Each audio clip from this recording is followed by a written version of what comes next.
We good. We going. Shit. Another one. Joey, what episode is it? Oh, he's not fucking here. Uh, He might show up. Just for you guys to know. Birthday, So bitch. so that you guys know. If you don't know, it's episode 34. So if he joins and we ask him, that's where we're at. Yeah, it is Joey's birthday. He said he was on his way. No idea where he's at. So yeah, we decided we were tired of waiting on him. So here we are. How you guys doing? Because it would be all night. Pretty good, King. Yep. Pretty good. Good. Yeah. SummerSlam. Dustin, how was it? Oh, I am the champ. Son of a bitch. You son of a bitch. Where's the kick button? Let's get this motherfucker out. Fucking hammer, band hammer. Doesn't even fit my fat head, dude. So what Dustin, this piece of is referencing, we have had in the history, we made a really big deal about it last time it happened, which was AEW Revolution, March 6, 2022, when AJ clean sweeped the pay-per-view. First time it's ever happened. Clean sweeped it by picking Jade Cargill, Sting, Darby, Sammy, whatever the fuck they were doing, Jurassic Express, John Moxley, Eddie Kingston, Wardlow, Dr. Britt Baker, CM Punk, and Hangman Page. Oh, that was when Hangman beat Adam Cole. Fucking beast. It's been done again. We did not expect it. I think AJ actually almost kind of called it on the last episode. Whenever we started picks, and Dustin was the only person to pick the Mysterios, and AJ immediately said, "This bitch is gonna clean sweep it." And son of a bitch, he did. He fucking did it. The fucking WWE, like I said, it's so hilarious that the AEW guy, up there, AEW guy, he clean sweeps the AEW pay-per-view. The WWE guy over there, he fucking clean sweeps the AEW, the WWE pay-per-view. So only if we did Impact. Oh yeah, if we did Impact, you guys would stand a fucking chance. Speaking of, in my pro wrestling tees purchase I made last night, took a little peek ski over to Chris Sabin, see if they had any cool merch. He didn't, but so Because he fucking sucks. whoa, bro, hey, let's calm down. Ooh. Let's not get ahead of ourselves, okay? But yeah,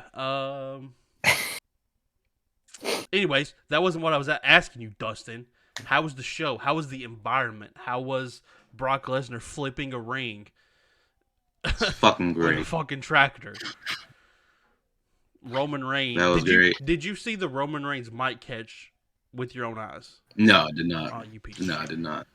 He's probably Still a little too far back. yeah. Even though he was like real fucking close. Yeah, you had really good seats. Like you had for a fucking stadium show, Yeah, you for a- bitch. That's another question. How miserable was it? How hot was it? Yeah, How hot was it?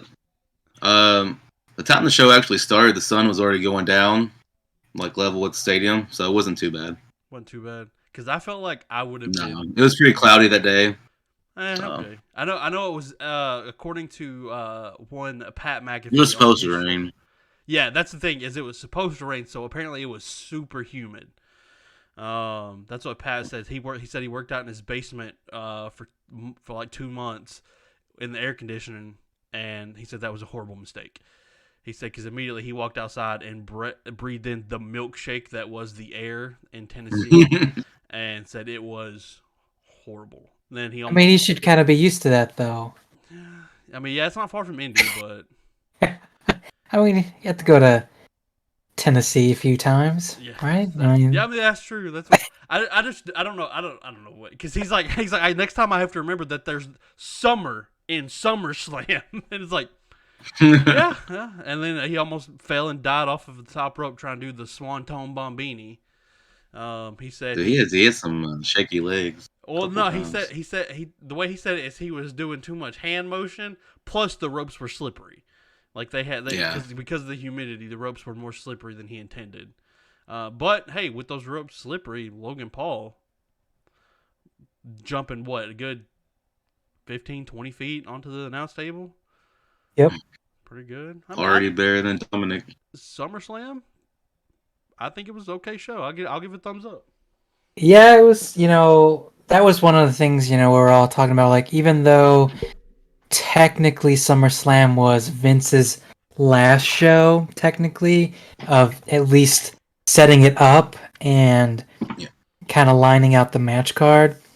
There were little Triple H elements sprinkled in there, here and there, especially at the beginning of the show where we had a Becky face turn that was his decision. That was one thing that came out of the show.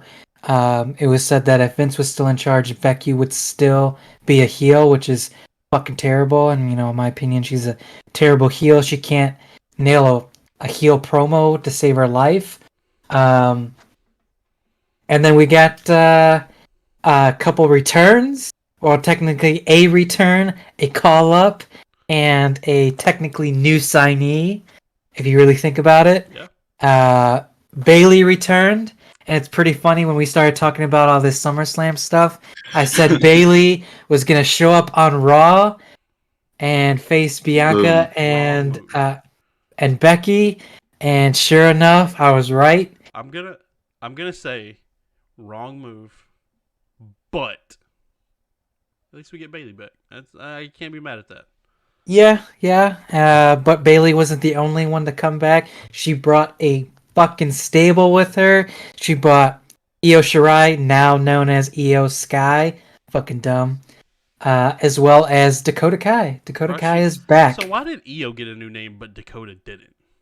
Io Shirai was her ring name in the Indies. Okay. So, WWE's got to own everything. Yeah. So, Io Sky, even though Corey actually said Io Shirai on Raw this week, which was pretty funny. He's like, sure. He's like, Io Shirai. He's like, oh, I'm sorry. Well, the problem is when she came out, when her music hit at SummerSlam, her graphic still said Shirai, even though at that point, and I believe somebody said Shirai once, and then after that they said Io Sky about 94 times, trying to force it in. Yeah. So. Yeah. But Becky go face. She's gonna be out for a little bit. Shoulder injury. That motherfucker popped out like almost immediately during the match, at the beginning of the match. So, and she killed it for the rest of it. So, good for her. I don't think they have a timetable for her return. Logan Paul fucking showed out. We all hate the man, but can't deny the talent and athleticism he put on against the Miz. Like, holy shit. That's what I was like watching that part of that match, and I was like, because I have an 8-year-old son who is big into YouTube and everything. So of course he's big, and he's like, we literally have a bunch of prime drinks in our fridge right now. From him being, he wants, that's the cool stuff, whatever.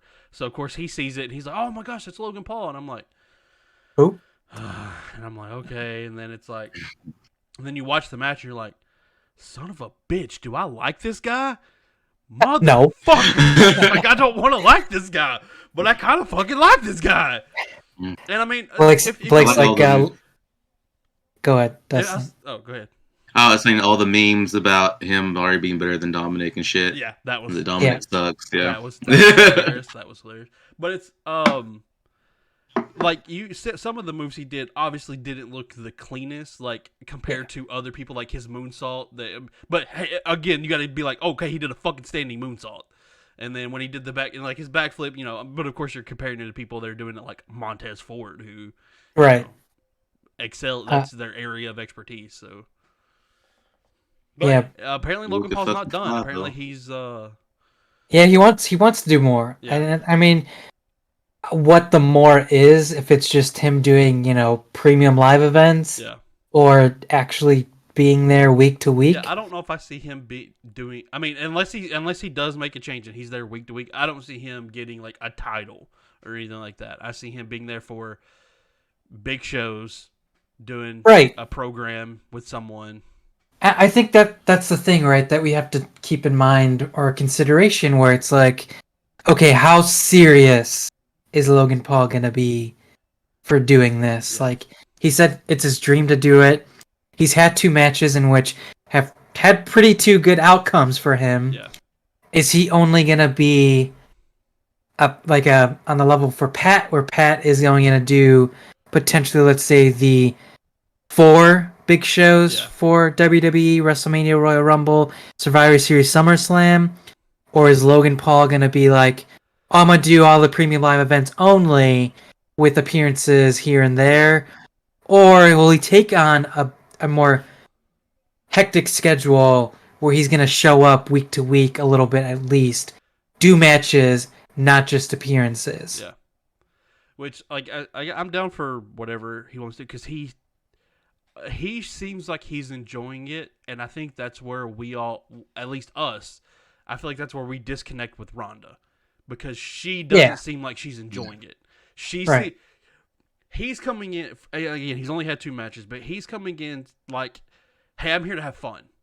Yeah. Rhonda comes in like, "I'm here because I'm the UFC." Have to be. Yeah, Right. one, because I have to be, and I'm entitled. He doesn't seem entitled, even though he's one of the biggest YouTube stars in the world. He doesn't come in with, like, Ronda seems like, hey, I'm entitled. I deserve to be Right. a wrestling champion because I was a real life UFC champion. I should be the only Bitch. SmackDown champion. I should win every match. I should make everybody tap out with an armbar. I don't get those vibes from Logan Paul yet, at least. Right. So Right. Yeah. I mean, again, he was in a feud exactly. and Yeah. matches with the Miz, so it's easy to always go against the Miz instead of Yeah. Logan Paul being Logan Paul. Yeah. So again, it's really gonna decide like what is Triple H gonna do with Logan Paul going Which forward. apparently he had no idea who Logan Paul was. I don't know if you guys I seen mean, that report. Yeah, He I literally did was when like, he "Who was the fuck on. is that?" Yeah, Yeah, when he's on his podcast, whatever it's Yeah. called. I don't know. Whatever. Speaking of his podcast, I literally seen a TikTok last night about his podcast, Triple H being on his podcast, and I actually went back and watched an old bits and pieces of old SummerSlam 2000 last night. Was that last night I did that? That was not last night. It was the night before last I did that. Yeah, because he was talking about the SummerSlam 2000 main event between him, Kurt, and The Rock, and apparently Kurt got knocked out 2 minutes into the match and was supposed to be carded back, then was actually carded back, and then apparently Triple H the whole match with him and The Rock, where he's yelling at Earl Hebner like, "Is he fucking coming back or not?" It's like, is he good to come back, or does he not need to come back? And it's like, what? I actually know what the fuck to do. And yeah, so it was a pretty good. It was funny. It was cool watching Triple H talk about the match and then just going and watching the match, which also I completely forgot until I was scrolling through it. First TLC that I watched part of, and then also of course my wife was sitting on the couch with me watching. She wasn't really watching, but I'm like scrolling through, and then I'll stop to just see what's happening. I scroll through, stop, see what's happening, and of course one of the times I stop, it's Perry Saturn with. Let me finish.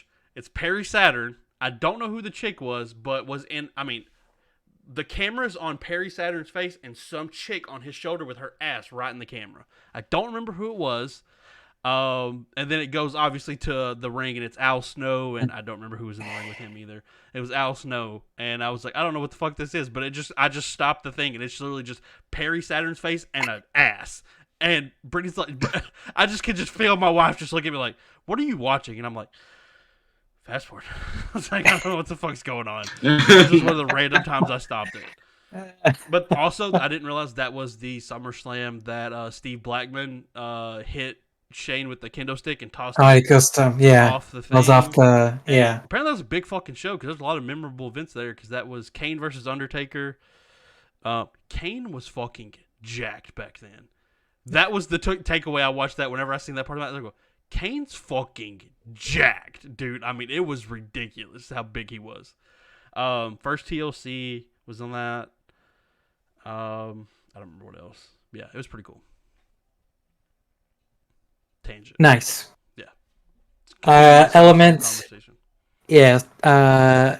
Elements of the Ronda heel turn, which is just, expected, with her not beating Liv. You can't tell if it's a heel turn or if her just actually throwing a fit. You never know. Yes. which is already, the elements, the sprinkles where they're already planning Becky versus Ronda again at WrestleMania. So, like, now that Becky is face, they probably turned Ronda, obviously, to set that up.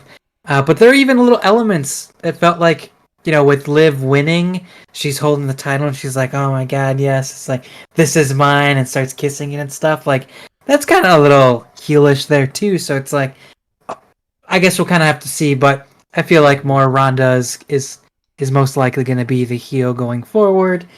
I'm trying to know what else. Because if that's the case, then even if they put Bayley on SmackDown, she's heel still. Charlotte's going to come back. Are they going to make her face? Nah, I don't think so. Yeah, so kind of. Yeah, I feel like what you mean? It's hard for me to name 3 more women on the SmackDown roster at that time too. Yeah. So. Well, that was the thing. It was like, okay, Io, Bayley, Dakota are, I think, established to be on Raw now, and with the rumors of Sasha and Naomi coming back, True. I heard they were gonna be dumped on Raw, and I was like, "What the fuck?" Like, I don't know why Raw's that's like all the star power all of a sudden. Right. So, rumor has it they could potentially show up on SmackDown tomorrow, but we'll see. Then that would be a nice buffer. Sasha and Naomi go to SmackDown. If Charlotte comes back, obviously, I feel like she could still be heel because she's like, I don't think Liv deserves it. So then they're obviously gonna have Charlotte take it off Liv probably or whatever. So there's that Sasha shit. Or somebody. Right. So, which I'm but... yeah, we'll see how those things plan out. Pat is it Happy Corbin still? Yeah, as of Sunday, it was Happy Corbin. So it was a decent match. It was a good 10-minute match. Yeah, because I know one match was cut short because something went way over. Yeah. I think it was the Ronda match that was cut short. Also, I don't remember. I think somebody might have posted it in our chat, and it's a good point. I don't remember, or if I've seen it somewhere else. Let's maybe cut down on some of the video packages. I know they're really good, and those are like you guys' bread and butter. But we don't need a 17-minute video package for a match. Yeah. And they could cut Drew McIntyre's part out too. Did he? Yeah, that's true. I don't know. Yeah, he had a fucking part in like the middle of the show where he's like, "I'm gonna guarantee whoever's leaving as champion, I will beat them at Clash at the Castle." I was like, "But why?" And he started fucking swinging his sword around. I was like, "He gonna kill somebody in the crowd right there." He's gonna kill with a sword in his side. Yeah, or fucking no head at all. But I was gonna say something. I forgot what it was. Never mind. Usos and Street Profits had another really good match. Jeff Jarrett was the special guest referee, which I was kind of obviously that's a surprise. Like, random. What the fuck? Yeah, really random. But with Jeff Jarrett there was no shenanigans. Yeah, that's what I thought. Usos won out straight, like clean. He legit was just a referee, and I'm like, yeah, okay, sure. Yeah, so it was weird. Like, it was a good match, but it was just like, but that's like, but why? Why are we doing these things? And I hate it because I like the Street Profits, but I don't think they're. And it's like, WWE needs tag teams. They need tag teams. I know that Street Profits have been in this thing with the Usos for the past couple pay-per-views, but it's like, you need tag teams right now, and it's like, I know you have your undisputed tag teams, which pretty sure we all agree that was a mistake, just like we agreed that the Roman two belts on Roman's a mistake. Titles, sorry, WWE. I don't know why, but they keep talking about it. I noticed they're talking about, Montez Ford, he's put on a lot of muscle mass recently, and then people were talking about, like, after the match, they got a picture of Angelo Dawkins and Montez Ford sitting next to each other, and he's just staring off into space. Yeah. And it's like, he's going to turn on Dawkins tomorrow night. Yeah. He didn't, I don't think, but... Well, they keep pushing it, right? They keep pushing this angle where it's like, you two need to split up. Like, you're pushing it. I mean, would Tez be the one to turn? Or it'd be like Tez is getting the attention, right? It'd be like I think it would make more sense Dawkins to I turn. think I like that better. So I don't know. We'll see. Like it even sprinkles of the doubt of them splitting up. Even happened with Raw with Rollins fighting Tez. So it's like okay, we're getting there, but it's like okay, what's the execution? What's the end plan? What are we trying to accomplish here? But again, yeah. I think I remembered what I was going to say earlier. It was about the Pat match, and I know you guys are probably about to have your minds blown. I'm about to be a little bit critical of Pat. Uh-oh. Oh shit. I don't want his matches to be the exact same every time because I noticed I feel like he. Oh, so you're saying Pat's a spot monkey? No, shut up. Ooh. This is only his second main roster match. Okay. He didn't do. I don't think he did a lot of. I don't know. I don't remember. I have to go back and watch. Which I mean, one of his NXT matches was fucking War Games. So, but it's. I don't want to see him turn into that where he's only doing the. Oh, I'm gonna do a superplex now. I'm backflipping off, and then jumping back up to the top. And those He's done that in all of his matches. Yeah, see, I mean, cool. Show your athleticism. You're, a former NFL player. Show your athleticism. I don't want that to be, which it's also not. I mean, I guess that's not really fair because you got people who have their, like when you have Brian Daniels to do his little backflip he does off of the corner. Everybody has their thing that they do, but it also could be the reason I felt like that could be because they only had a 10-minute match. So that could have been what it was too, but. Just hopefully whatever they're doing next. Also, Michael Cole, Corey Graves, perfect during that match. I love how they said it from the beginning. We're gonna be biased in this match. I'm pulling for Pat. He's been friends with Happy Corbin forever. He's like, and then Pat walking over, giving the nice crotch chop to Corey Graves after, possibly setting up a Corey Graves match in the future. Could be. I don't know who the fuck's gonna do commentary for that, but just Michael Cole. Yeah, just Michael Cole. Just Michael Cole yelling by himself for Pat versus Corey. That was the one thing I was kind of sad about. That Pat was not out there for any commentary, which sucked. Speaking of, which I thought about this too, because when I first turned on SummerSlam 2000, it was Jerry Lawler and Taz.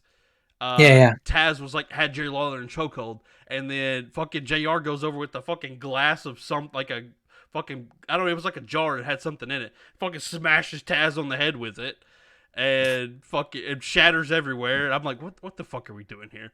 And then literally Jerry Lawler gets out of the ring, goes to the commentary table, puts on the headset, out of breath, and they do commentary for the rest of the show. I'm like, all right, Pat, I know, and watching his show after Monday, whenever he's talking about it, he's talking about after the match, he was struggling to breathe. He's like, he had to stop and catch himself for a minute. And he got to the backstage area, and he said he sat down. He said he couldn't move. He said he was sore. He was out of breath. He couldn't catch his breath. He said, so, I mean, it's probably hard to do it, but I agree with what you're saying. He should have done at least the main event. Yeah. Because he did for WrestleMania, right? He called, and then he had his match, and then came back after. So it's like, I think if they're gonna have a SmackDown main event like Roman versus whoever, I think they put Pat early in the show, let him go back, maybe catch a shower, catch his breath, then come back and at least do the main event. Yeah, preferably more, but right.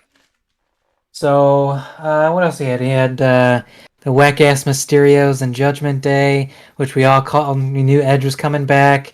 That was gonna be the defining factor. I do like his new shirt.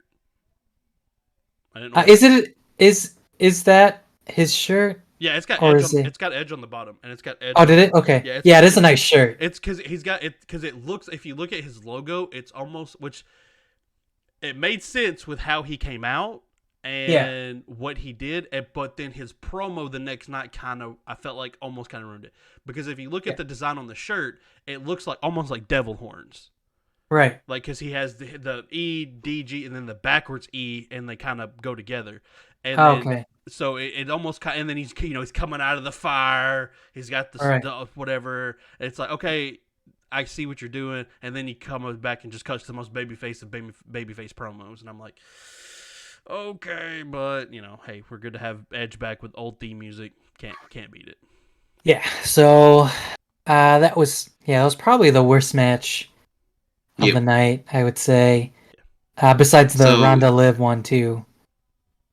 That was pretty like it's shitty. no disqualification tag. Why they have to Yeah. keep tagging back and forth? Just stay in the fucking ring. It wasn't a That's what our tornado biggest complaint tag was. though. Yeah, Yeah. but You gotta specify that shit. but Be also, like, yeah, it's not a the no tornado. DQ. I mean, It's what are not you a gonna... tornado tag, but also, hey, fuck the rules. right? Yeah. Like, Like, what are There you gonna wasn't do? enough shenanigans. What are you gonna fucking do, ref? call a 10 count while Yeah. I'm in the ring. Yeah, what are you gonna fucking do? So yeah, that was stupid. Main event, was pretty solid. Brock, People were saying that was Roman. Roman and Brock's best match. Oh yeah, 100%. They were like, it took, I don't remember. 5 years Yeah, it was to like have a 5 good years for them to match. finally have a good match. So, But also speaking for that weekend, that Sunday night was Ric Flair's last match, hold on. and that motherfucker almost died. Hold on. Yes, we'll get back to that in a second. We did forget at least one part. Let's see. I think we covered almost everything else. Yep. There's one thing we didn't cover. Bobby Lashley. Bobby breaking the streak. Bobby breaking the streak. Did not fuck AJ over. Woo! Oh, that's funny. I was like, I feel like we're missing something. Oh, we didn't talk about Bobby. It's like The curse is broken. Bobby didn't dog me for once. Didn't help you any, but He didn't, but at least the streak is broken. You can move forward now with Bobby. You put that Yes. behind you. Yes. We can. But yes, I didn't watch the Flair match, Neither did I. but the pictures that I've seen, yeah. Boy. But I also heard Boy. it was mostly Andrade with Jay Flair Lethal. tagging in. Yeah, It for was- like it was little things. It was mostly Andrade versus Jay Lethal and Jeff Jarrett. I don't know how much Jeff Jarrett was in the match, and then Rick would tag in for a spot here and there. Low key, I feel like Jeff Jarrett could have a little something going. Like, the dude's in actually incredible shape. Yeah, Like, he can actually, I feel like he could do something. They were kind of hyping him up on SummerSlam. They're still one of the best right hands in the game. Yeah. So I mean, I feel like it's possible. Double J, And I feel like with Vince gone, I feel like any animosity of Jeff Jarrett having created TNA and Global Force Championship or whatever that fucking shit show of a promotion it was called. Hey, King of the Mountain, you know what I mean?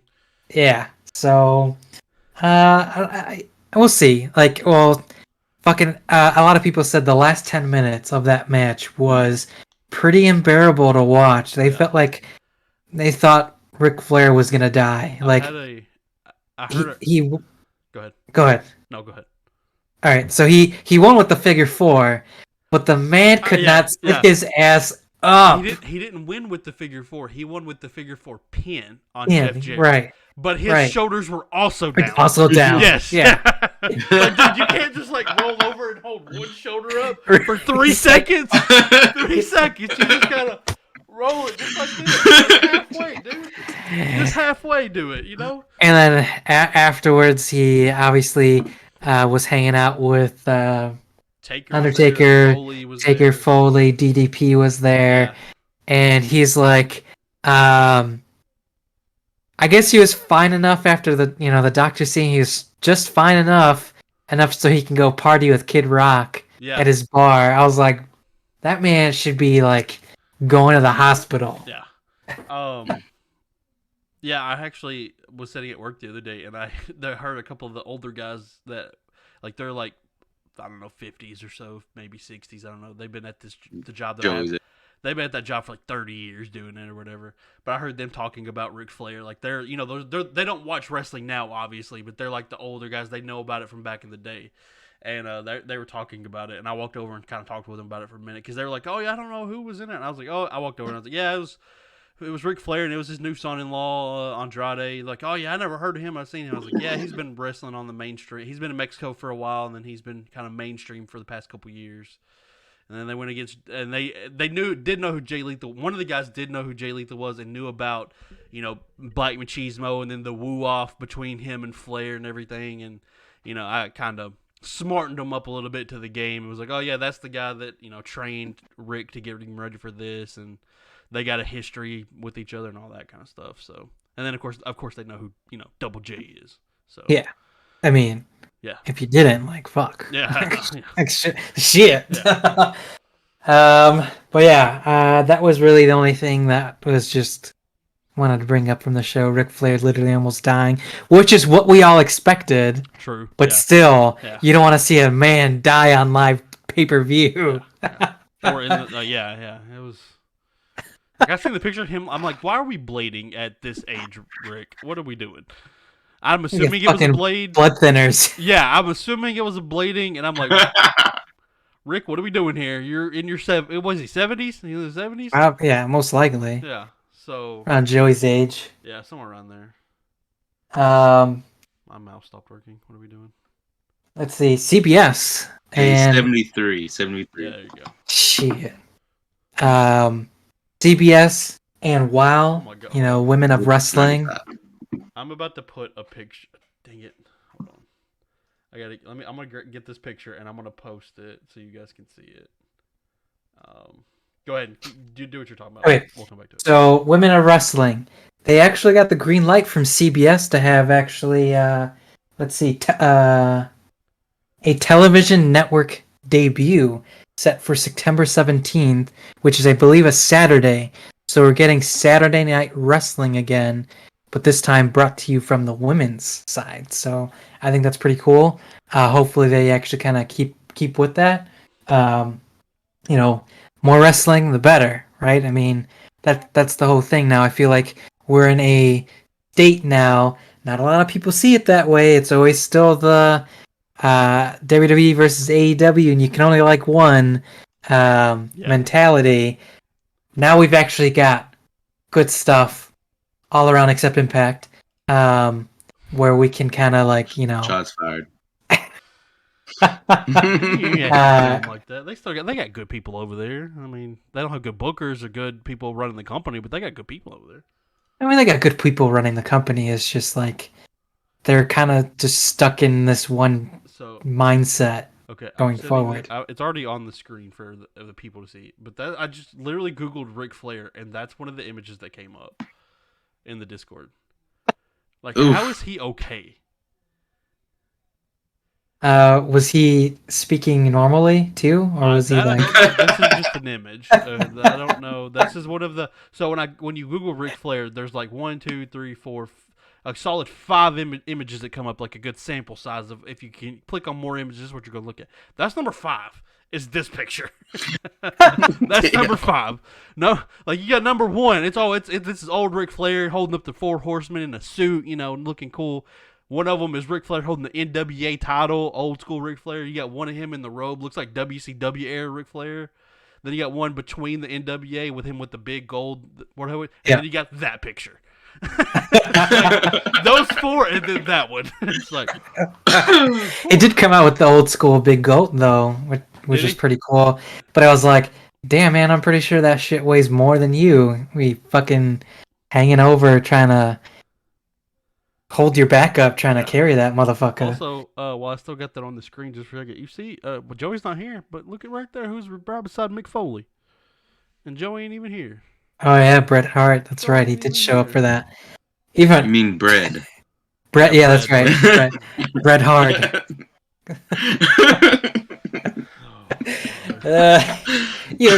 Even Bret was like, "You dumb old fuck. You better stop."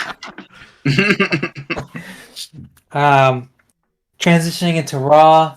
Well, even Triple H is pushing also for a little flavor back to the black and gold for NXT. I don't know how much he's gonna actually get away with that, but wanted to throw that out there before we continue to transition into what was probably the most viewed Raw in quite some time for WWE. I actually watched it. I mean, it says a lot there. Yeah, so. True. I didn't watch. Take it back. I didn't watch all of it. I watched most of it. I had it on. Yeah, I had it on, and I watched most of it. So it was a solid show, very solid. A good majority of it was wrestling programming, not just all this fucking backstage segment, video package promo shit that Vince likes to do all the time, but we actually got some substance. Two of the key events were there were two triple threat matches. Those two winners would face off in the main event. The winner would get the championship opportunity against Bobby Lashley next week. Which was it felt like they were trying to bring some prestige back to the U.S. Championship, which is fucking finally we're getting somewhere. Hey. Hopefully for tomorrow, we get some more pristine for the Intercontinental title as well. Nice. So that'd be nice. Already fucking Triple H trying to make those secondary titles actually mean something again. Which definitely, which they need to do even more when you limit your tag team and your main card title. Yeah, we need those fucking titles. I mean, and that's what I mean. You should go back to look at what Miz did when Brock was, WWE champion. I think it was WWE champion. Brock was one of the main champions, and there was no champion on the show for months. And yet Miz is Intercontinental champion, trying to make the fucking show. Yep. So we've got AJ Styles won the first match, which the fucking finish for that was immaculate. It was fucking amazing. Yeah, cool. Ciampa wins his match. It was like, what was it? Ciampa, Dolph, and who else? Chad Gable was the other one. Yeah. It was. I feel like it was when they fucking promoted those two matches. I was like, oh well, you kind of know who's gonna win here, right? Like, because it was what AJ Finn and Mustafa Ali. No, it was AJ, Miz, and Mustafa. Yeah, so Mustafa. Yeah. Obviously AJ, Ciampa are in the main event. Banger. Have a really good match as well. But it is nice to see Ciampa wins. By the way, if nobody has been living on the rock since Monday, Ciampa wins. Music back. Which is a possibility that could still happen. So I seen you say that, and then I seen someone else. I said that reported somewhere else too. So hopefully it actually has legs, and we get his old music back. Hopefully. Also, but I don't know when, and I don't know if it was intentionally hinted. Whenever he turns on Miz, because I'm assuming it's going to be he's going to turn on Miz. I don't know, maybe, or Miz will turn on him. Ciampa's going to get the better of him at the end of that feud, whatever that happens. He looks like he's going to, I mean, he's Psycho Killer for a reason. He looks like he wanted to murder Miz at one point. I was like, he is going to fucking kill him. I'm sure. I have a really feeling because Ciampa is a Triple H guy, so I think we're going to start seeing these things, where we talked about this last week, right? Where we might finally seeing people that we like getting the spotlight. Yeah. I kind of have like a feeling in my bones that Ciampa could actually beat Bobby next week. Oh, dude, I'm all for it. Be U.S. champion. Where's that? Hey, shut the fuck up. It's in Cleveland. Oh. He's like, where's that? It's in Cleveland. Hey, I like that. It's in Cleveland. What was I think, was it Joey that posted the clip about Johnny, and he was like, oh, you guys heard any good rumors lately? What was he hinting at? I don't know what his rumors are. I mean, I think it was probably with with Triple H too, though. But also with Seth Rollins. But, I really think if Ciampa wins, that could set that feud where it was like the Miz is like, well, I made you in 2 weeks, right? And then that's easy how he can continue to be a heel, and Ciampa could have the spotlight for a little bit. And I feel like Ciampa would be the right person to help you elevate the U.S. Championship again. So the way Ciampa, just from his NXT days, the way Ciampa is a champion, yes, it would. It's vastly different than Ciampa without a title. I feel like a little bit, yes, because I feel like Ciampa as a champion is more ruthless. Yes, so I feel like, and also you got to think if whatever happens with him and the Miz, if he keeps being his heel Psycho Killer. Champion Ciampa, that's like next level Ciampa. Like when he's doing the sitting on the apron, clapping, patting himself on the back, rubbing it in your face, holding his title where he's keeping it away from you, bringing Goldie back. That. Yeah. Well, he's gonna have a new Goldie. That's true. I don't know what he's gonna call this one, but Goldie 2. Red, white, and bluey. I don't know what he's gonna call this one. You can't say those things. Bluey's an actual TV show. Is it? Oh, okay. But yeah, that's like top tier Ciampa, and Yeah. hopefully we can actually get him. Because then we can finally have Bobby be main event Bobby like he was WWE champion. He can finally go after Roman or Drew, whoever's going to be champion after Clash of the Castle, because that's what we're waiting for. It's like, oh, okay, Bobby was in that title picture, and then all of a sudden, Vince, you make him be U.S. champion. Like, what the fuck? You're going backwards. Yeah. So I think we could finally get into that routine as well. So we'll see how that goes. Here's something funny for Raw. It's like, tell me who your favorites are without telling me that you're your favorite. Make all the women fight and have all DQ finishes. Because Bliss, Asuka, Bianca, they all had DQs to their matches because of Bayley, Dakota, and Io. So clearly he likes all of them. Yeah. So it's like, well, half of them were NXT people for Triple H anyways. I mean, well, actually, all of them were. Yeah, Bianca was, Bayley. Yep, all of them were. Alexa, which Alexa was a She little was different. right out. Yeah, like right before. But Alexa does debut. Yes, but Alexa does debut on the main roster doing Triple H's entrance with Sasha and Charlotte. So that is true. Technically, he's still, there's still some love there. But yeah, it's like, okay, tell me how you're gonna like book yourself out of this hole that you're putting yourself in. The whole goal was, I think, Becky, Bianca, Asuka to take on Bayley's group. But obviously Becky's hurt, so I feel like Bliss is obviously filling into that role, which is Bliss whatever. Bliss needs to be, I felt like, used correctly again because she hasn't. All of them do. Yeah, true. Yeah, I mean all of them do. That's also very true. Yeah, so let's see how that plays out.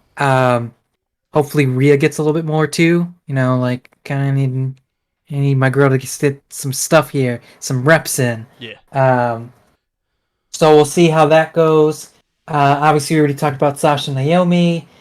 Finn went on record, probably in an interview, maybe a few weeks ago or so. I don't know how the timetable was for that interview, but no surprise, Finn is unhappy. No shit. Like, I would be unhappy too. Yeah. He was really bummed out as he was champion and was not on the WrestleMania card. Obviously. Which we all complained about. Right. Which is a big fucking L there. But also, he is unsure if he'll be included for this Clash at the Castle show because, they're going to be in Wales, which is very close to where he's from, in Ireland. So he's like, I would love to be. I mean, I feel like Finn and Edge are going to have a match at Clash at the Castle, especially with how the story is. Plus, I mean, he's a Triple H guy anyway, so... Yeah, that's what I say. Finn is a Triple H guy, so we have that to look forward to, hopefully. I don't know if Edge and Finn will fight at Clash at the Castle. I think that's going to be an Edge and Priest match, probably, leading into a bigger pay-per-view, premium event, for Edge and Finn. Which, how long... Maybe. Excuse me, how long do you want to drag this program out? Who knows? But yeah, I'm kind of like, I'm already over it. Yeah. Which, I mean, like, what sucks is because I like everyone that's in Judgment Day, but I'm also kind of over Judgment Day. It's like, I feel like they I feel like they mishandled it. And I feel like the way they mishandled it made me not like it. Because, I mean, at one point, I was like, I'm fucking in. This is awesome. Right. And I was like, bring more people in. I was wanting Champion. Finn in would have been awesome. I mean, that'd been great. And it's like the way they handled it, I'm like, okay, I was kind of over it. I don't. Right. I love every member. I'm a big Damian Priest fan. Obviously, everybody loves Finn Balor. Rhea Ripley, big fan. It's like, but I don't care about this faction. Even Priest is a Triple H guy. So it's like, okay, well, it's like, now we have to, I want to say, keep into consideration, but now view the shift of who's going to be in the limelight, right? Now, these are things that we always keep talking about. It's like, but now people that Vince were pushing, will we no longer see them? Like, people are afraid of losing their spot. Like, a real prime example is Omos, right? He was being pushed to the moon by Vince. He was on TV all the time. Well, he hasn't been on TV for like the last few weeks. Now, are we not going to see that also going forward? So it's like, or it's like Edge. Like, yeah, Edge is a main star, main eventer. I mean, top star. He's had his moment though. Yeah. But is Edge gonna lose to Damian Priest? I don't see that happening. Yeah. But it's like maybe we can get Finn the opportunity of actually winning now instead of fucking losing all the time, right? Finn, so it's like whenever Finn and Edge have their match, whether it's at Clash of the Castle or anytime later, Finn should win that feud ultimately. right. Yeah. So we'll see. Also, I do like Priest. I don't remember if it was on the pay-per-view or if it was on Raw, but actually motioning for the Razor's Edge, and then actually, because that's something I think he should pick up and do is the Razor's Edge, and he actually motioned for it and like did the little show off thing, and then picked up whoever, but I don't think he didn't hit it, but I do like that. Yeah. So what else we have? We've got is WWE scrapping the Next in Line program? At SummerSlam they had a lot of tryouts for collegiate athletes. And obviously they want to sign people and whatever. And this was strictly only collegiate athletes. So no indie wrestlers whatsoever. Obviously Triple H likes indie wrestlers. Obviously based off of how he built NXT was all based off of indie wrestlers. And elevate them into a bigger audience. They hated how tryouts went at SummerSlam. A lot of people got hurt. Does that say Prime? That's good. That's the Logan. Is it the Logan Paul brand? Not sponsored. Not sponsored. Not sponsored. No. Tryouts went terrible. A lot of people got hurt. A lot of people got concussions. So they're like, this is an utter disaster. We're not going to have tryouts like this ever again. So, I mean, this Next in Line program, they had already revealed a shit ton of people that were already signed to the program and working into the Performance Center to get better. Well, as of like this past week, I think one was arrested for some bullshit. Yeah, and then another one got arrested too. Oh. So it's like two people got arrested. I think. I seen two different reports. I assumed that when I seen the second one, I thought they were from the same person. Like I thought I was seeing the same report for the same person. I didn't realize it was two different. Oh, I mean, it could be, or it could have been two separate people. It's like Jesus. Yeah. Like this is how you're ready to start, huh? Because one dude, the first article I saw was a graduate out of Oklahoma. Was that person that we shared today out of Oklahoma? Because then it could have been the same person then, if that's the case. I just pulled this up. AJ Ferrari. Yeah, it doesn't say. I'll look it up. Okay, well, I mean, it doesn't matter. But I thought it was pretty funny. There's like, oh, this dude used the AJ Ferrari was Oklahoma State. Okay, so it could have been the same guy. Played football. Someone's like, these are sexual battery charges, just like battery or yeah. These are sexual battery assault. Yeah. So some Austin Theory shit there.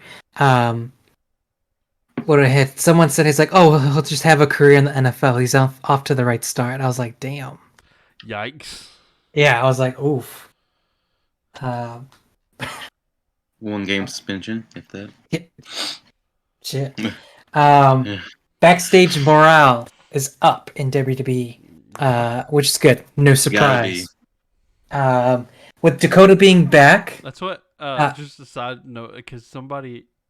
Oh, it was leading into what I'm gonna probably talk about a little bit at the end of the show, but what we know about what we're doing for this show. I was mentioning it to someone, and they're like, "Oh yeah, you guys are doing that because you guys are boycotting because Vince McMahon retired." I was like, "What you don't understand." We're more excited that he retired. We're happy he retired. We're not sad he's gone. Except Dustin. We're pretty quite happy he's gone. Joey's pretty upset that I was like, no, it's the other way around. We're not boycotting anything. We're throwing a party over here, okay? We're like, hey, Vince, happy retirement, man. Congratulations on what you did. Get the fuck out, Again, with Dakota Kai being back, it gives a lot of the NXT call-ups now more hope that they could potentially have an actual future. Yeah. That they could have some TV time, they could have some program, could be involved in a storyline. Fucking makes sense, right? And top stars are happy not having to run back every single match with the same person for 2 months straight. Yeah. They don't have to worry about that 50-50 booking bullshit from week to week. So this past Monday we kind of got a little bit of a glimpse of that, where it's like, okay, we're finally getting different people involved. Mm-hmm. So that's a nice big plus for them. A little bit of it was said earlier in the week, Ronda being suspended and fined, but apparently she's supposed to be lined up for Clash at the Castle, so obviously that suspension is going to be vetoed. No surprise, nobody gives a shit either. Moving on.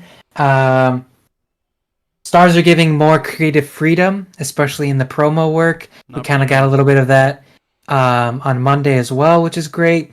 One thing that creative freedom, even in matches. So the match from Sheamus and Drew last Friday, it was like a Don Quixote match or whatever it was called. It wasn't that, but I thought it was pretty funny. Basically, it was a street fight. Yeah. And they're like, well, you guys have been, friends and partners and had so many matches together. They're like, a lot of that shit was called in the ring, on the spot. So Bro, I would be down for a Drew Sheamus tag team, though.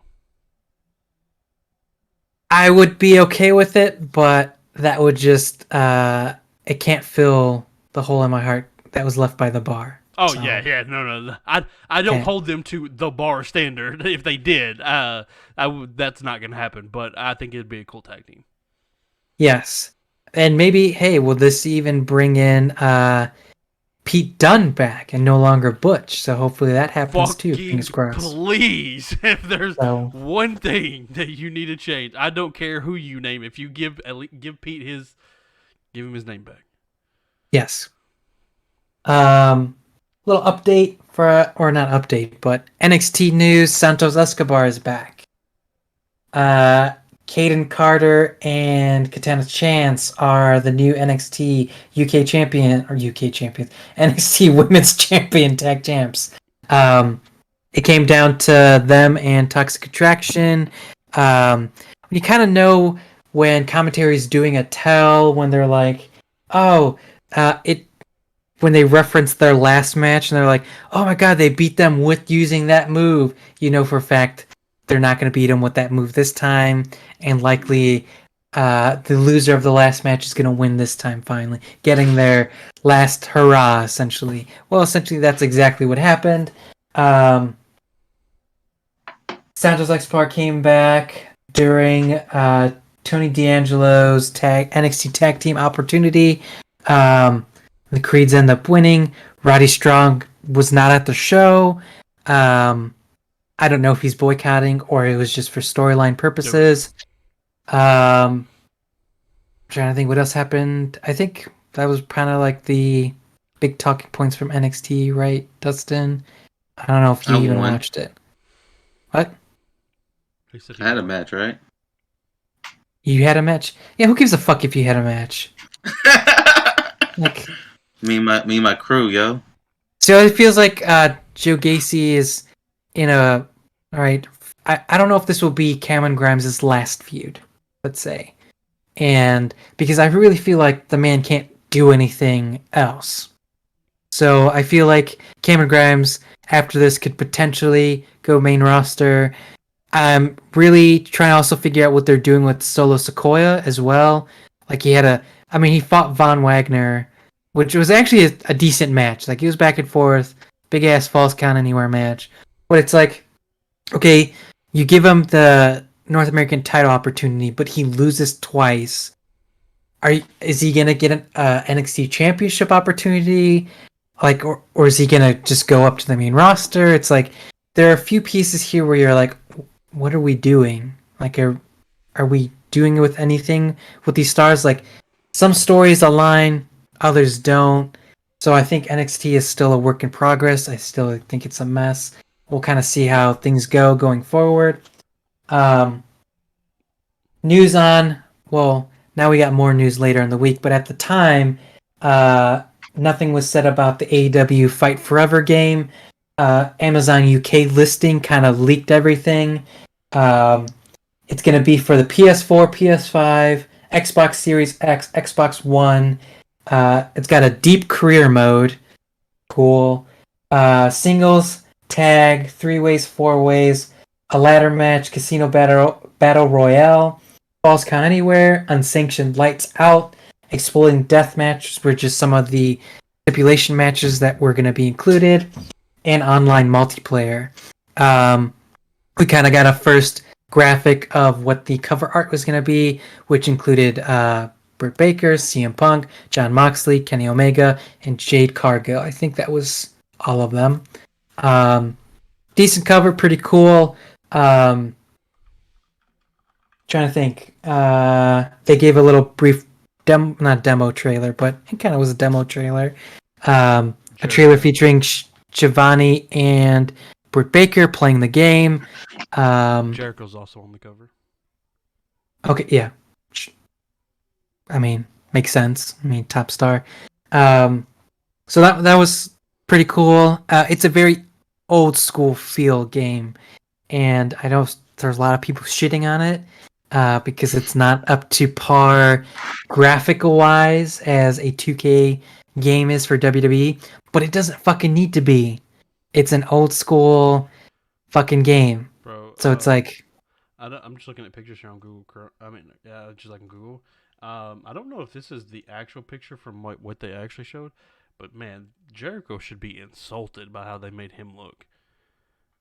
Like, he does. I'm gonna post this in Discord. He does not look good in this. Hold on, here we go. that's the first. Okay. That was the first footage that was still in development Okay. like years ago. So Okay. yeah, that makes more sense because I was like, Yeah. oh boy, Boy, looking rough. Like, I know it's kind of got the I don't know if you guys ever played the WWE Superstars game. I think it was called. Where, yeah, I feel like that's kind of how this game is gonna feel like. But I mean, I enjoyed playing the game. That game. Hey, man, I mean, it wasn't anything groundbreaking, but pretty deep career mode. That's where you get me. yeah. Again, it says deep career mode. I don't know how far and what that is, but I mean, that was a talking point Kenny was trying to develop with Ukes, which was finally announced as its developer publisher. There was Ukes. A lot of people were like, "It's not," or THQ Nordic, and it was both of those things. So, the good thing about this game compared to the WWE games, which again I bought 2K22, I played it for a bit. I haven't played it a lot since. Me too. The thing that I'm going into this game with is it's made by a gamer, at least one. Right. Kenny's right. Making this a major focus. Like, you can't really like, obviously, and when I say that, like, obviously the people who made the WWE games, they're gamers, they make games, whatever. But this is the thing where Kenny has I feel like Kenny has a very unique point of view on this, where one, it's his company that he started. Two, he's a very big gamer. Yep. So he wants this to be a game he wants to play. Two, a game that he wants other people to play. Three, it helps promote his company. So yes, I feel like that's a very unique viewpoint than something that you're going to get from a WWE game. So yeah, it might not look and have the graphics of one of these newer WWE games, but I feel like I said, this is going to be a very unique game with a very unique sense of direction. So it's going to be. I think it's going to be cool. Yeah, I think I'm definitely have fun playing it. So and I think that's what the bottom line is, right? Is like, have fun. Are you gonna have fun? Sean Spears. He's not even in the game. Motherfucker. DLC. DLC combo pack 10. Yeah. Hey, that's legitimately last night. I was again going back to me. That just reminded me. Side tangent. I was looking at Red Dragon shirts because I did buy one. I was trying to decide which one I want. They got a new shirt that they just released. Their 10 years of 10 violence years shirt. of violence, yeah. That was pretty cool. Set. I have their first shirt. So that's what I bought. I bought the original, like the 8 dragon. It looks like a figure 8 kind of thing or whatever. The double head dragon. I bought that one. That's the one I actually bought. The reason I didn't buy the 10 years of violence shirt is because it looks a lot like another shirt that I own. If you go look at the Ty Dillinger shirt I have, to where it's a big 10 and then the Ty Dillinger above, like looping the 10, and I'm like, Yeah, but I feel like black that's and red, that's just the normal template for those type of I shirts. agree. So. I agree, but So it's like I was like, I do want the 10 years of violence shirt, but I ended up just going with the who doesn't love a gold dragon? So yeah. Notes from Dynamite this week. Well, first, update on MJF. There is no update on MJF. Okay. Because that motherfucker is ghost silent. Yeah. Like, shockingly surprised. I feel like that makes it seem, I could be wrong. I feel like that makes it extra seem work. Like, that it's a work. Extra work. Like, he is old school. Dead to the world. Fuck off. So let's play a little game then. Who is he beating the fuck out of at All Out? CM Punk. I could see it. Yeah. Dustin, actually. Yeah. He's gonna come through the crowd. He's gonna see this. He's gonna come through the crowd. Bitch ass. Well, not only is he gonna see Dustin, he's gonna see all of us pointing at Dustin, saying, "Beat him!" Beat him. It should be Joey. Yeah, he is dead, silent, quiet.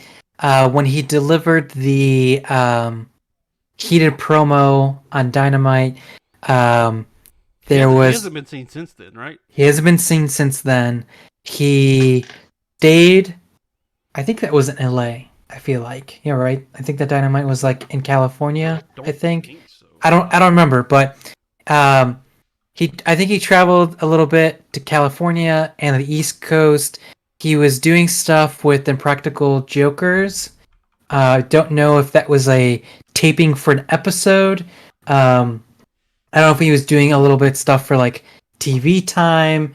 There hasn't been anything said, even from his close personal friends, that they don't know anything about what he's doing or planning to do.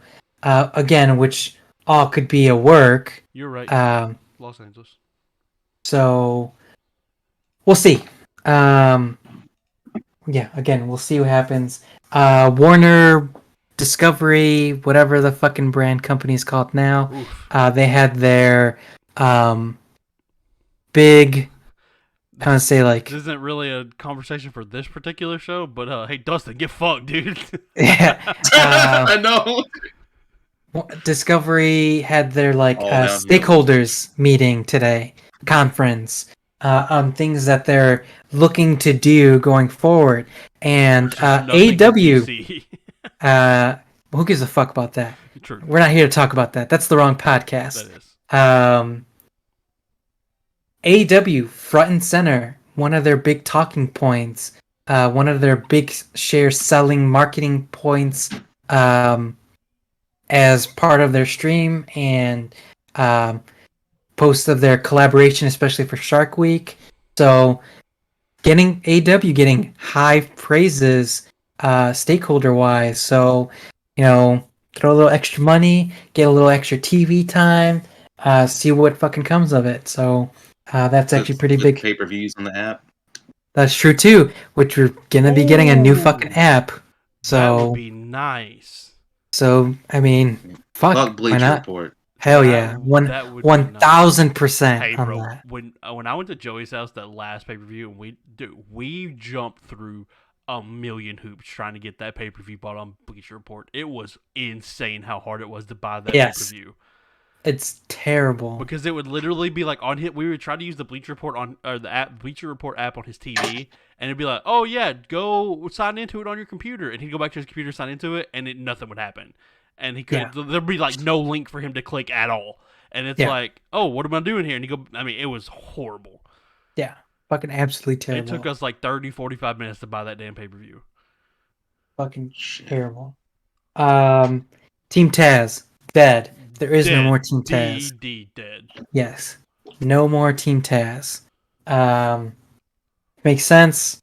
He's like, I didn't know any of that shit was gonna go down last week. It's like, I'm Taz. He's like, and it's supposed to be Team Taz. I'm Taz, and you keep me out of the league. He's like, good luck. He's like, best on your future endeavors. We think it's a work, and he's gonna side with Hobbs. I don't think so. I really think he's done being an on-screen personality. Which Taz being a little biased is always fun, but I mean, if that's gonna leave him on the commentary table, hey, I'm all for it, dude. Yeah. So, I don't think we're gonna get something going forward there. Blake Christian has a ROH deal. He's done a lot of dark shows for them. He's been doing a lot of independent stuff. He's been on a lot of promotions. Most recently at Death Before Dishonor, he was part of a tag match. Looks like he actually signed a deal. AEW Ring of Honor under the Ring of Honor banner, which is cool. Good talent. Madison Rain is now a coach for the women's division, which I think is fantastic. I looked this up too.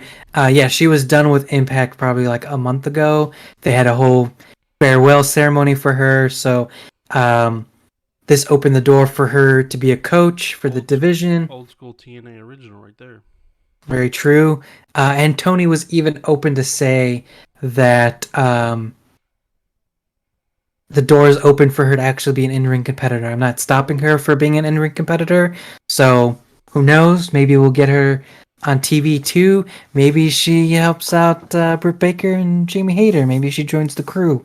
I don't know. We'll see. Maybe they want to sandbag Thunder Rosa some more. Cole and Red Dragon turn on the Bucks. So made a kid cry. It was Dustin. Great. So everybody knew. First off, great. Second off, I had a thought, and this you should be thinking so hard. This thought was back when just a few minutes ago we were talking about NXT and you mentioned Roddy, and I was like, "Hey, good." You said something about not knowing if Roddy's holding out or whatever, and I was like, "Good, leave Roddy." And they led me into thinking about like, oh yeah, they need him for these trios, and I was thinking about, I was like, what a fucking time we live in that Bobby Fish is the one healthy member. I know. That was literally a thought I had like 5-10 minutes ago when we were talking about Roddy, whatever, and I led that into it. And I was like, what a fucking time we're living in that Bobby Fish is the one healthy member. That motherfucker couldn't be healthy in NXT at all. No. He was dead. But he kicked the absolute shit out of Nick Jackson. Like, those were some badass fucking kicks. Yes. So meanwhile, you got fucking Kyle O'Reilly and Adam Cole trying not to do too much, like fucking holding a chokehold. And you got Bobby Fish over just kicking people's heads off. And it's like, okay. Cole delivers a promo about loyalty. Thinks the Bucks aren't loyal. True. They turn on it. It's like, if you don't pick Bobby, you can't be in the trios tournament. They're like, what? And they're like, well, I should rephrase that. If you make it, or we're not going to let you make it to the tournament. They jump him, attack him. Cole is attempting to look like doing a Panama Sunrise, and then Hangman comes out to make the save. Hangman helps Matt off the mat. No embrace or anything yet, and I've been teasing this shit for a while. But could we get the Hung Bucks back? I mean, it's pretty fucking dope. But then what's Kenny gonna do? Well, I mean, we'll see. We'll see what Kenny does. Maybe Kenny shows up and he's like, I want a title shot. Who knows? Maybe we get MJF beating up CM Punk and then Kenny beating up MJF. Oh, that'd be sad. I mean, it'd be cool, but it'd be sad for MJF. Fuck. Um, but yeah, we'll see what happens there. I mean, that's pretty cool. But Fucking hey, that I mean, honestly, if you think about it this way, where it's cool. Like, okay, Adam Cole brought up loyalty, and then now you have the Bucks teaming with Hangman, and then now Kenny does show back up. Now where's the loyalty actually lie for the Bucks? So I think the Elite could be faces because after even when Adam Cole showed up, you knew Kenny doesn't like Adam Cole, not shoot wise, Yeah. just in as a wrestling yeah. thing, Yeah, right? 'cause, So I mean, it's like you notice when Adam showed up, when Cole showed up, it was you almost see the power struggle right, of exactly. who's the leader here. Is it Adam Cole or is it Kenny? So Right. yeah, And he used the word leader and leadership a couple times in his promo yesterday. Cole did. So he's like, I'm the leader of the Undisputed Elite. And I was like, oh, is Kenny going to show up and be like, You might be the leader of the Undisputed. You're not the leader of the Elite. Right. So, I mean, fuck it. If we somehow get Undisputed and versus the Elite at All Out, let's do it. Let's make it happen. Sign me up. Hopefully, this was something that we fucking been talking about and something I've mentioned like months past. Tony has been listening. He's making it happen here. And I feel like Tony has been listening because he has been giving us a lot of video packages of people that we have no clue who the fuck people are. Like this dude that won the Battle Royal at Ric Flair's last match. He's going to fight Moxley tomorrow at Rampage. Yeah. That dude, we got a video package for that dude. I mean, Konosuke Takeshita has already had fucking video package because he's gonna fight Claudio on Saturday for Battle of the Belts. That's this Saturday too, by the way. Randomly, I noticed that too. I was like, where the fuck did that come from? Yeah, I was like, what the fuck's going on? Jungle Boy's out here trying to kill people with his car. He's got a new shirt that says Christian as a pussy, which is pretty fucking funny. Christian and Matt Hardy fought. Which the dude in this crowd was like, I played this match on No Mercy, which was by hilarious. far the highlight of that match was the guy contender. In the front row with the... It's already #1 contender for being the best sign in a wrestling arena by far. What else we had? We had that was also crazy. Like I said, 2 nights ago, two nights before that, I watched the first TLC match with. And I'm like, hey, only 4 of these people can still wrestle. Which actually I take that back because I guess he looked like he was Bully Ray Gear. He was Bully Ray. Technically had a match this weekend as well. So yeah, he was in the Battle Royale. He was the last one eliminated. Yeah, so that's why I was watching that, and I'm like, man, watching these people do this, fuck, dude, buddy, some of the spots that they took back in the day. Oh yeah. I don't know how they were able to freaking move after, and I'm like, well, I mean, it makes sense that Matt Hardy can barely move nowadays. Yeah. So he barely knew how to move back then too. I mean, really, but trust me, watching 2000. Oh, I know. Watching 2000 Matt Hardy versus 2022 Matt Hardy. Big difference. Like, I mean, you still see, it's still just a basic leg drop, off of a ladder or something, but yeah, it was bow-legged ass Matt Hardy. Yeah. Britt Baker and Jamie Hayter versus Thunderstorm, which was a good match. Britt Baker has always gone to say, it's like, don't fucking write the women off in AEW because they can produce good matches. And that was a really good match. I mean, besides Jamie Hayter almost killing...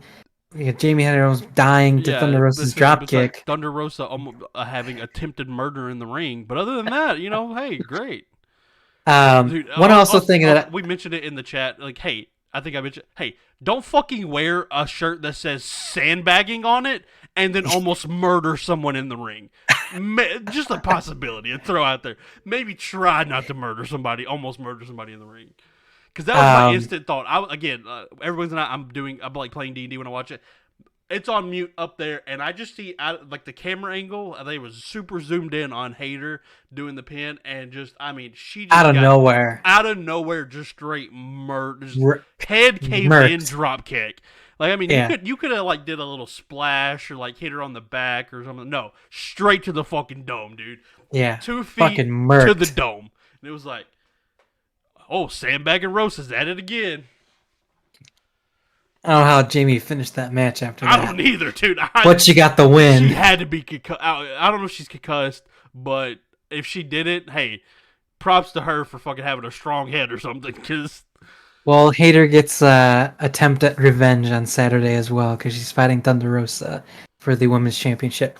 One thing I did notice: Britt and Hayter with matching gear, but I felt like it was Cody's old yeah, like Homelander gear yeah, as color scheme, and I feel like it was a message to him to being like, okay, I'm gonna be the one taking over. I'm gonna be the face Yeah. going forward for AEW, which I'm totally fine with. Like, I think it should be, but I feel like it was a changing of the guard moment there. I wonder if that's what everything was behind that shit.